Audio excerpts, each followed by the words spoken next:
Voltamos agora a tratar com você do tema desapropriação. No módulo anterior, nós vimos que a desapropriação é uma forma de aquisição compulsória da propriedade pelo poder público. Vimos que a desapropriação é uma espécie de expropriação. Vimos ainda que, para que seja possível a consumação da desapropriação, é necessário que estejamos nós operando dentro das hipóteses constitucionalmente previstas. Porque, uma vez que a Constituição assegura o direito de propriedade, é fundamental que a desapropriação, que é uma forma de expropriação, esteja prevista no texto constitucional. Lembrei ainda, no módulo passado, que a desapropriação é uma forma de expropriação indenizável, ao contrário do confisco, que é uma forma de expropriação não indenizável. Finalmente, nós vimos as 3 espécies de desapropriação que existem no direito brasileiro. A desapropriação do artigo 5º, inciso 24, desapropriação por necessidade pública, utilidade pública e interesse social. A desapropriação para fins de política urbana, prevista no artigo 182, parágrafo 4º, inciso 3º da Constituição Federal. E a desapropriação por interesse social para fins de reforma agrária, prevista no artigo 184 e também nos artigos seguintes a este. Bem, hoje nós vamos falar de um outro aspecto da desapropriação, dando continuidade à nossa análise. Nós vamos falar agora, neste momento, sobre a natureza jurídica da desapropriação. Vamos falar também relativamente ao que pode e ao que não pode ser objeto da desapropriação. Vamos então falando da natureza jurídica da desapropriação. É evidente que a desapropriação é um instituto que parte do pressuposto, que é um pressuposto central do direito administrativo, que é aquele de que o interesse público deve prevalecer sobre o interesse privado. Aliás, um princípio básico do direito administrativo é o princípio da supremacia do interesse público. Ou seja, no confronto entre o interesse público legítimo e o interesse privado também legítimo, o interesse público deve prevalecer. Porque aquilo que é da coletividade deve se sobrepor àquilo que é individual ou àquilo que é de parte da coletividade. É por isso, então, que a desapropriação, como se diz, parte deste pressuposto, de que o interesse público prevaleça sobre o interesse privado. E é daí que decorre uma pergunta importante sobre a natureza jurídica da desapropriação.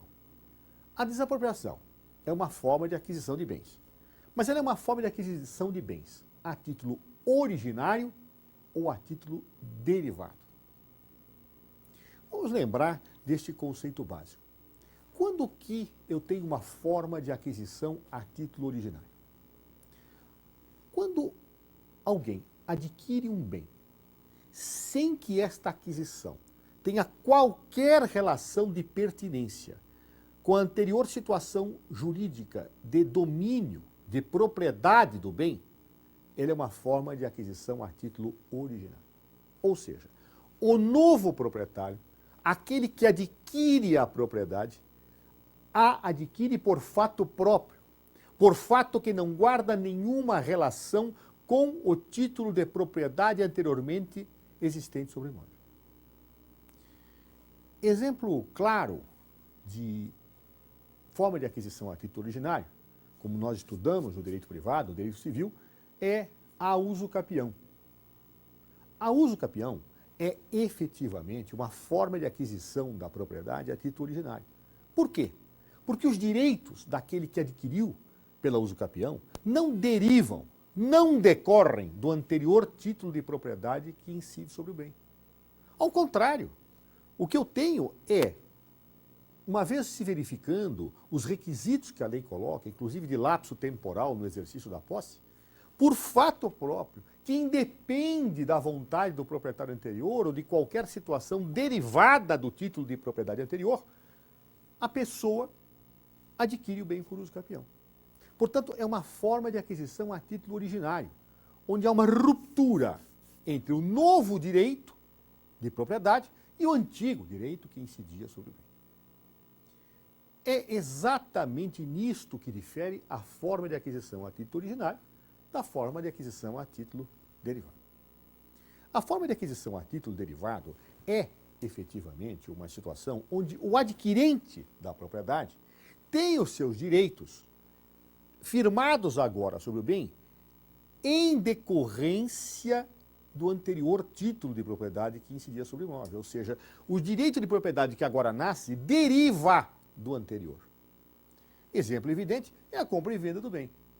Quem adquire o bem, realmente adquire esse bem na compra e venda, porque o proprietário concordou com esta aquisição, ou seja, anuiu com esta aquisição. Há, portanto, uma transferência do direito antigo para as mãos do novo proprietário. Não é, na verdade, uma ruptura entre o velho que determina o nascer do novo. Não, é o velho direito de propriedade que se transfere para um novo proprietário. Outro exemplo de forma de aquisição a título derivado é a doação de um bem. Quando o proprietário doa o bem àquela pessoa que é beneficiária da doação, é o anterior título de domínio que sai das mãos do proprietário antigo e passa para o novo proprietário. Portanto, se há uma ruptura entre o direito antigo e o direito novo, a forma de aquisição é originária, porque o novo direito não deriva do anterior. Se, ao contrário, é o direito antigo que é transferido para o novo, sem nenhuma ruptura, é uma forma de aquisição a título derivado. Pois bem, volto então agora à pergunta. Desapropriação é forma de aquisição a título originário ou a título derivado? Há polêmica sobre o assunto. Ou seja, há quem ache que é a título derivado, porque, no fundo, justificam alguns, a aquisição decorreria do anterior título de domínio, uma vez que o poder público tem que pagar uma indenização para o antigo proprietário. Nós já vimos que a desapropriação é sempre indenizável. Então, portanto, como o novo proprietário, o Estado, adquire o bem pagando uma indenização para o antigo, se diz, não, paga essa indenização para que o direito mude de mãos. Há, porém, quem diga que em certos casos é originário e em certos casos é derivado. Entende-se que se a desapropriação é feita por acordo entre o expropriante e o expropriado, nós vamos ver isso mais tarde, é possível que ocorra, então seria uma forma de aquisição a título derivado. Mas se não há acordo entre o proprietário e o particular, aí seria uma forma de aquisição a título originário. Pessoalmente aqui eu fico com uma posição que me parece a correta e a dominante, que é aquela de que a desapropriação é forma de aquisição a título originário. Não tenho a menor dúvida em relação a isso. Na verdade, a desapropriação é uma forma de aquisição que deriva do poder do império do Estado, que deriva da supremacia do interesse público e que, portanto, faz nascer um novo direito de propriedade fora do antigo em relação àquilo que efetivamente acontece. Ou seja, o direito de proprietário do Estado não decorre do anterior título de domínio, a despeito do poder público ter que pagar uma indenização para o antigo proprietário. E creio que esta tese que estou aqui sustentando, que a desapropriação é uma forma de aquisição a título originário, tem base sólida na legislação brasileira. Vamos ver. Bem, nós já vimos que a desapropriação tradicional, a ordinária, é aquela desapropriação por necessidade pública, utilidade pública e interesse social que está prevista no artigo 5º, inciso 24. A principal lei que disciplina esta forma de desapropriação, como nós veremos mais tarde, é aquela que nós chamamos vulgarmente de Lei das Desapropriações. É um antigo decreto-lei, um decreto-lei da década de 1940, ou seja, o decreto-lei 3365 de 1941. O decreto-lei 3365 de 1941 tem os principais pressupostos normativos para que se realize, para que venha a se consumar a desapropriação tradicional do direito brasileiro, prevista, como vimos, no artigo 5º, inciso 24 da Constituição.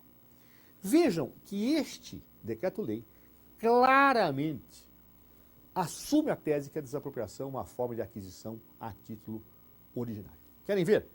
Se você tem em mãos o decreto-lei 3365 de 41, e será oportuno que daqui para frente o tenha, você pode atentar especificamente para a regra que está colocada no seu artigo 35.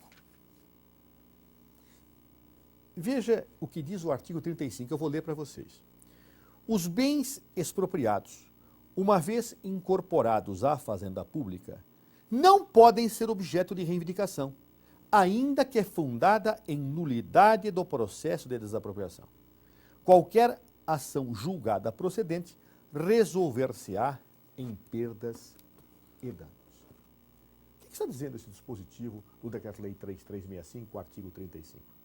Está dizendo que um processo de desapropriação, uma vez tendo gerado a aquisição da propriedade por meio do pagamento da indenização devida, mesmo que nulo tenha sido, não leva ao desfazimento do ato expropriatório.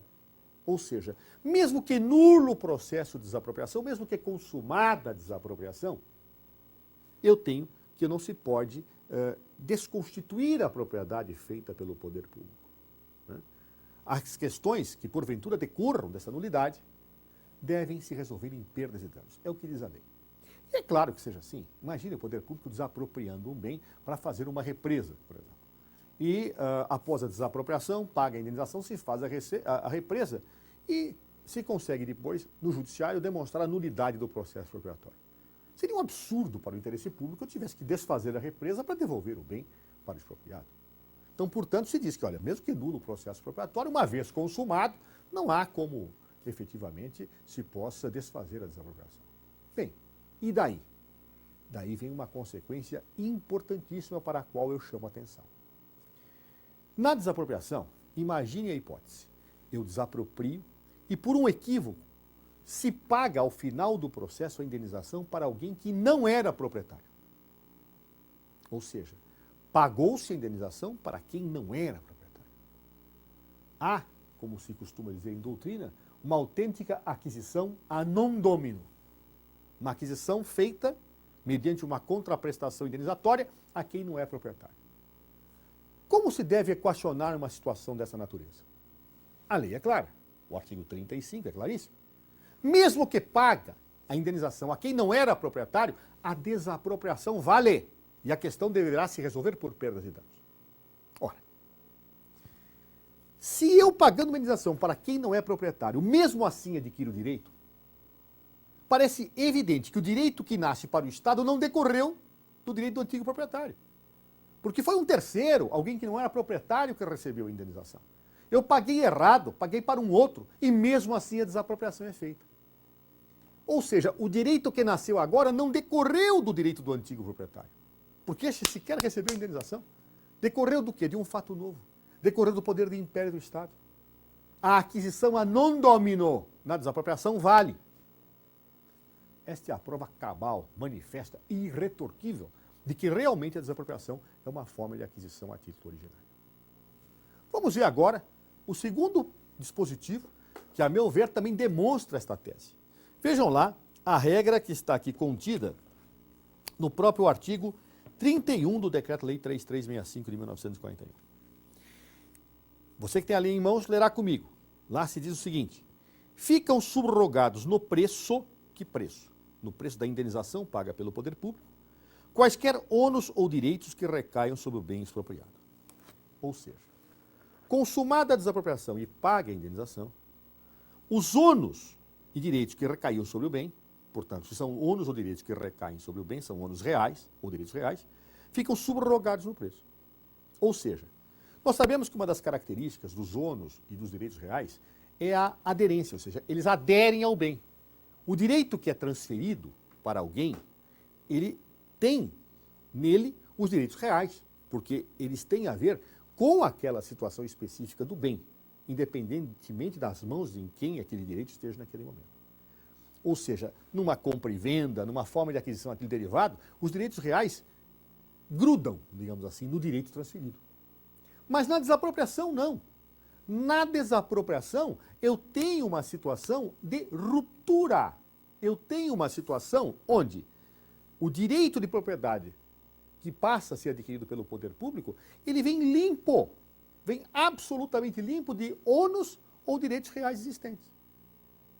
Ou seja, aquele direito real, aquele ônus, deixa de existir como direito real. E aquilo que era objeto desse direito passa a se subrogar no valor da indenização. A garantia daquele que tinha o direito real, a garantia daquele que tinha o ônus real, passa a se subrogar no valor indenizatório. Ora, diante disso está claro, esse direito que agora nasceu pela desapropriação não é o direito antigo, Porque se fosse o direito antigo, teria que vir gravado pelos ônus, teria que vir gravado pelos direitos reais. Não, houve uma ruptura. O direito nasceu novo, livre de quaisquer ônus ou de quaisquer situações reais que incidissem sobre o imóvel. O que eu tenho, portanto, então, mais uma vez, por esta via, se demonstra que a desapropriação é uma forma de aquisição a título originário.